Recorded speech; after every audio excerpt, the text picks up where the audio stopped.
Kidney রোগে আক্রান্ত মুমূর্ষু রোগীকে সাহায্য করার জন্য নয়, আইফোন ও মোটরসাইকেল কেনার টাকার জন্য ডাকাতি করতে ব্যাংকে ঢুকেছিল ওই তিনজন। পরিকল্পনা অনুযায়ী দুই কিশোর পাবে 10 লাখ টাকা করে, আর বাকি টাকা নেবে আরেকজন। ব্যাংকে ডাকাতির জন্য তারা অন্তত 1 মাস আগে থেকে রেকি করা শুরু করে। সেই অনুযায়ী প্রস্তুতি নিয়ে গত বৃহস্পতিবার দুপুরে ঢাকার দক্ষিণ কেরানীগঞ্জের রূপালী ব্যাংকের জিঞ্জিরা শাখায় হামলা চালায় তারা। তবে তাদের ডাকাতির চেষ্টা সফল হয়নি। প্রায় 3.5 ঘন্টা ব্যাংকের ভেতর অবরুদ্ধ থাকার পর তিনজন আত্মসমর্পণ করে। তাদের একজনের নাম লিওন মোল্লা ওরফে নীরব, বয়স 22, অন্য দুজনের বয়স 16 বছর। দক্ষিণ কেরানীগঞ্জ থানায় তাদের বিরুদ্ধে রূপালী ব্যাংকের সিনিয়র অফিসার তারেক মাহমুদ বাদী হয়ে মামলা করেছেন। গতকাল শুক্রবার তাদের আদালতে উপস্থাপন করে নীরবকে 7 দিনের রিমান্ডে নেওয়ার আবেদন করে থানা পুলিশ। বাকি দুজনের জবানবন্দি নিয়ে গাজীপুরে কিশোর উন্নয়ন কেন্দ্রে পাঠানো হয়েছে।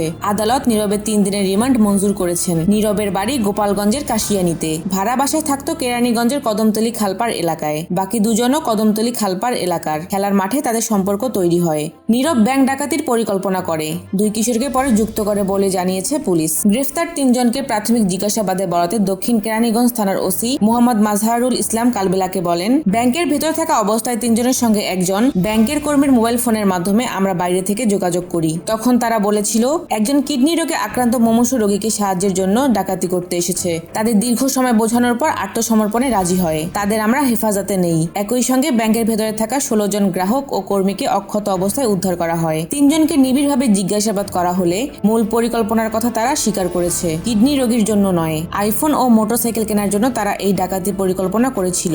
ওসি বলেন, গত 1 মাস থেকেই ডাকাতির জন্য তারা ব্যাংকের ভেতর ও আশেপাশে রেকি করে। ঘটনার দিন পূর্ব পরিকল্পনা অনুযায়ী ব্যাংকে ঢুকেই সিসিটিভির ক্যামেরা ভেঙে ফেলে এবং হার্ড ডিস্ক নষ্ট করে দেয়। আমরা খবর পেয়ে দ্রুত ঘটনাস্থলে উপস্থিত হয়ে বাড়িটি কর্ডন করে রাখি। এক পর্যায়ে তারা আত্মসমর্পণ করে। কেউ চালাকি করলে গুলি করে মেরে ফেলবো। কেরানীগঞ্জের চুনকুটিয়ার ব্যস্ত সড়কের পাশে 4 তলা ভবনের এক পাশে রূপালী ব্যাংকের জিঞ্জিরা শাখা, অন্য পাশে আবাসিক। 1 মাসের বেশি সময় রেকি করার পর বৃহস্পতিবার দুপুর 1:50 ঢাকার দক্ষিণ কেরানীগঞ্জের রূপালী ব্যাংকের জিঞ্জিরা শাখায় ঢোকে ওই 3 জন। প্রথমে প্রবেশ করে নীরব। সিকিউরিটি গার্ড রতন বিশ্বাস তাকে জিজ্ঞাসা করে কি কাজে এসেছেন। এই কথা বলার সঙ্গে সঙ্গে নীরব তার হাতে থাকা পিস্তল দিয়ে রতনের মাথায় আঘাত করে মেঝেতে ফেলে দেয়। এরপর বাকি দুজন প্রবেশ করে। তখন ব্যাংকের ভেতর 5 থেকে 6 জন গ্রাহক ছিলেন, বাকিরা ব্যাংকের কর্মী। ব্যাংকের কর্মী ও গ্রাহকের সঙ্গে কথা বলে জানা গেছে, সিকিউরিটি গার্ড রতন বিশ্বাসকে মেঝেতে ফেলে দেওয়ার পর গ্রাহক ও কর্মীদের কোনো কথা না বলে চুপচাপ পেছনে হাত দিয়ে হাঁটু গেড়ে বসে পড়তে বলে। এই সময় অন্য 2 কিশোর তাদের হাতে থাকা পিস্তল দেখিয়ে বলে, কেউ চিল্লাচিল্লি করবি না, সবাই আমাদের সামনে এসে পেছনে হাত রেখে হাঁটু গেড়ে বসে পড়, মাথা নিচের দিকে করে রাখ, কেউ চালাকি করলে তাকে গুলি করে মেরে ফেলবো।